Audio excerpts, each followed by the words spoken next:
Assalamualaikum warahmatullahi wabarakatuh. Perkenalkan, nama saya Adi Setiawan MAK, dosen akuntansi syariah. Kebetulan pada kesempatan kali ini kita akan belajar tentang sistem informasi akuntansi. Mahasiswa-mahasiswa yang saya banggakan, pada semester 5 kali ini Anda akan saya ajak untuk belajar bagaimana kita melihat suatu sistem yang ada di suatu perusahaan. Oke, kita akan mulai. Yang pertama adalah pengantar tentang tinjauan menurut sistem informasi dan akuntansi. Oke. Dalam pertemuan pertama kali ini, kita harus mampu menganalisis, menjelaskan tentang sistem informasi akuntansi yang ada di dalam perusahaan.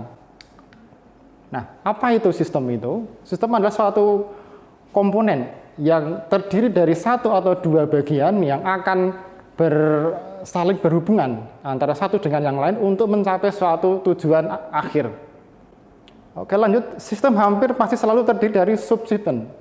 Subsistem adalah bagian-bagian yang lebih kecil yang akan dapat kita kelola secara mandiri-mandiri, tetapi juga akan kita satukan dalam suatu konsep yang lebih besar. Nah, di dalam sistem informasi akuntansi ada komponen-komponen yang harus kita perhatikan. Yang pertama adalah manusia, kemudian yang kedua adalah prosedur, kemudian data, kemudian perangkat lunak, kemudian yang terakhir adalah infrastruktur atau teknologi. Berikutnya adalah karakteristik dari sistem informasi. Nah, kenapa sistem informasi akuntansi itu diperlukan? Yang pertama adalah dengan adanya sistem informasi akuntansi, data dapat tersimpan. Kita tahu di dalam perusahaan itu banyak sekali data, mulai dari data keuangan, data non-keuangan yang harus dikelola dengan baik. Tanpa adanya sistem informasi yang dapat kita andalkan, niscaya perusahaan dapat berkembang ataupun melakukan suatu evaluasi dengan lebih baik. Kemudian kedua, SIA akan memproses data. Tujuannya adalah untuk menjadikan sebagai informasi yang berguna untuk pengambilan keputusan. Kita tahu di dalam perusahaan itu ada manajer yang terdiri dari berbagai macam level. Ada level 1, level 2, level 3, dan seterusnya. Itu membutuhkan suatu keputusan yang cepat dan tepat. Kemudian yang ketiga, SIA akan memberikan pengawasan. Nah, aset di dalam perusahaan itu adalah sangat besar sekali. Kalau kita tidak amankan, pasti akan menimbulkan suatu kerugian yang akan berdampak pada proses penurunan entah itu kinerja ataupun bahkan kerugian dari proses produksinya. Kita lanjutkan. Nah, mengapa perlu adanya kita mempelajari sistem informasi akuntansi? Salah satunya adalah bahwa dengan sebuah sistem informasi akuntansi kita akan memberikan informasi yang berguna bagi pengambilan keputusan. Oke, ini tadi sudah saya singgung di awal. Di antara fungsi-fungsi dari sistem informasi akuntansi itu, salah satunya adalah bagaimana mengumpulkan data ataupun aktivitas. Nah, kita lihat di dalam bagian seperti di sini ada yang namanya adalah rantai nilai. Di sini kita lihat ada alur ataupun proses yang selalu terulang di dalam perusahaan itu, dalam proses bisnis itu. Yang pertama adalah inbound logistik, kemudian operasional, kemudian outbound logistik, kemudian pemasaran dan penjualan, dan yang terakhir adalah pelayanan. Di antara bagian-bagian yang di dalam komponen ini akan saling terkait, saling mendukung untuk mencapai suatu tujuan bersama. Nah, tadi rantai nilai itu cukup apa? Paling utama adalah setiap bisnis ingin memberikan kepuasan kepada konsumennya atau pelanggan, apapun itu, entah perusahaan manufaktur, entah perusahaan jasa, entah perusahaan dagang, pasti selalu berorientasi kepada pelanggan. Jangan sampai pelanggannya itu pergi ataupun kita kalah saing dengan perusahaan yang lain. Kemudian kedua adalah bisnis akan menguntungkan apabila nilai yang diperoleh lebih besar dari biaya yang diproduksi. Jadi ada penghematan di suatu hitung-hitungan harga pokok untuk menghasilkan suatu keuntungan yang lebih. Kita lanjutkan. Aktivitas pendukung dalam sistem informasi akuntansi itu yang pertama adalah infrastruktur, teknologi, sumber daya manusia, dan berikutnya adalah pembelian. Nah, ini tadi di konsep rantai nilai dapat diperluas melalui pemahaman bahwa organisasi harus berinteraksi dengan pihak-pihak yang ada di luar. Perusahaan tidak bisa berdiri sendiri karena perusahaan harus selalu mengupdate kebutuhan, entah kebutuhan yang berhubungan dengan raw material, kebutuhan yang berhubungan dengan SDM, kebutuhan yang berhubungan dengan modal dan seterusnya.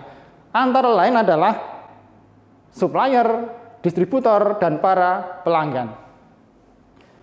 Rantai nilai agendasi dan rantai nilai dari para supplier, kemudian para distributor dan para pelanggan secara kolektif membentuk value system atau sistem yang akan menghasilkan suatu nilai.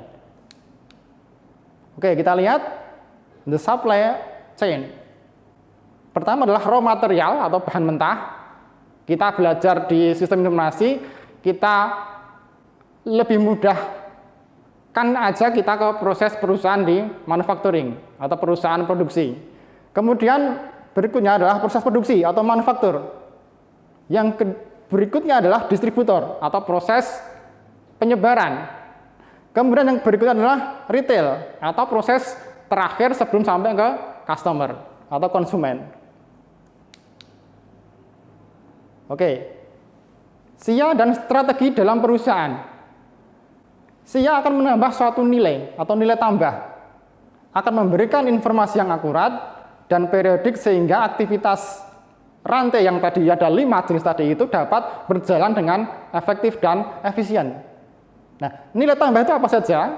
Yang pertama adalah memperbaiki kualitas dan mengurangi biaya produksi, kemudian memperbaiki efisiensi, kemudian memperbaiki decision atau keputusan making capabilities. Yang berikutnya adalah increasing the sharing of knowledge. Kita lanjutkan. Nah, apa yang dimaksud dengan informasi? Informasi itu adalah sekumpulan data. Data di perusahaan sangat banyak sekali.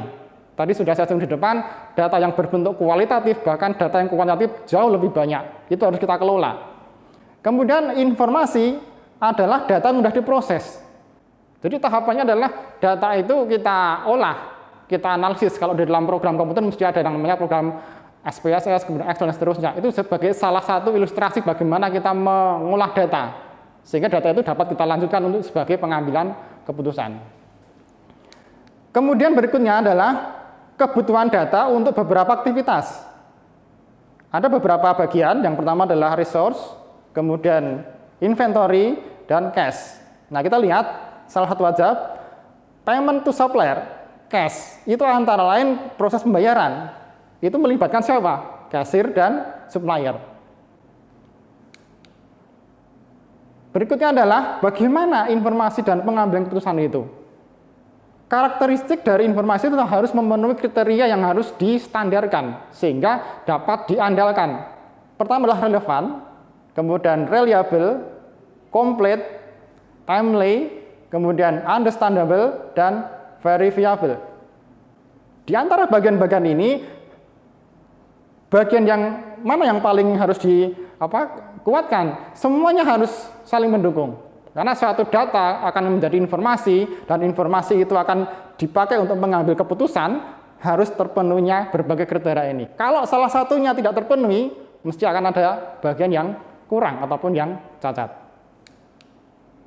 Oke, berikutnya adalah bagaimana kita mengambil keputusan. Nah, ini ada tahap-tahapannya, mulai dari identifikasi, terus sampai selective, collective, interpretasi, kemudian sampai dengan bagaimana kita cause atau memilih eksekusinya.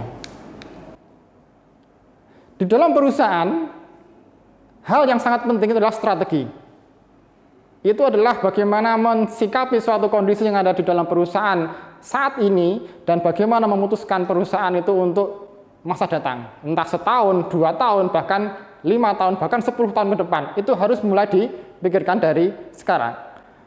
Salah satunya adalah 2 basic strategi atau 2 basic standar yang harus kita penuhi. Yang pertama adalah low cost. Kemudian yang berikutnya adalah diferensiasi atau mempunyai daya beda atau daya saing terhadap perusahaan yang ada di luar. Oke, ini tadi juga lanjutannya 3 posisi strategis tentang bagaimana perusahaan harus melakukan suatu keputusan. Oke, sekarang kita dapat simpulkan di pengantar yang pertama ini, apa itu sistem informasi akuntansi? Perusahaan pasti membutuhkan sistem informasi akuntansi. Makanya SIA didesain dengan baik untuk memberikan informasi yang dibutuhkan. Dibutuhkan untuk siapa? Dibutuhkan untuk para pemegang kepentingan. Kepentingan itu mulai dari karyawan, kemudian manajer, kemudian pemilik perusahaan, kemudian komisaris, dan seterusnya. Berikutnya, SIA harus dapat memperoleh data yang ada di perusahaan. Proses itu sangat banyak sekali, karena aktivitas bisnis itu mulai dari proses penjualan, penerimaan kas, pembelian, pembayaran utang, kemudian pengelolaan aktiva, dan seterusnya. Nah, di bagian-bagian proses tadi itu, SIA hadir. SIA akan masuk ke bagian-bagian itu untuk mengintegrasikan bagaimana proses dari manajemen, mengatur, mengelola, dan memutuskan apa yang harus dilaksanakan, apa yang harus dilakukan pada saat ini, dan juga akan dilakukan di masa yang akan datang. Berikutnya, SIA akan memberikan nilai tambah tadi. Nah, perusahaan dengan menggunakan SIA secara terintegrasi antara bagian satu dengan bagian yang lain, pasti akan mengurangi cost, mengurangi biaya, entah biaya produksi, entah biaya pemasaran, dan seterusnya. Yang kemudian berikutnya adalah menambah nilai dari perusahaan itu sendiri. Karena kita tahu nilai perusahaan secara besar ataupun secara keseluruhan pasti akan dapat dilihat pada laporan keuangan. Nah, laporan keuangan itu berasal dari mana? Dari proses seperti ini. Ini salah satunya, bukan yang pokok, tapi semua akan mendukung ke arah akhir, yaitu nilai perusahaan, bagaimana perusahaan dapat bersaing dengan perusahaan lain, menghasilkan saham yang bagus ataupun nilai dividen yang tinggi. Oke, jadi sebagai pengantar, kita cukupkan pada pertemuan yang pertama kali ini. Saya akhiri. Assalamualaikum warahmatullahi wabarakatuh.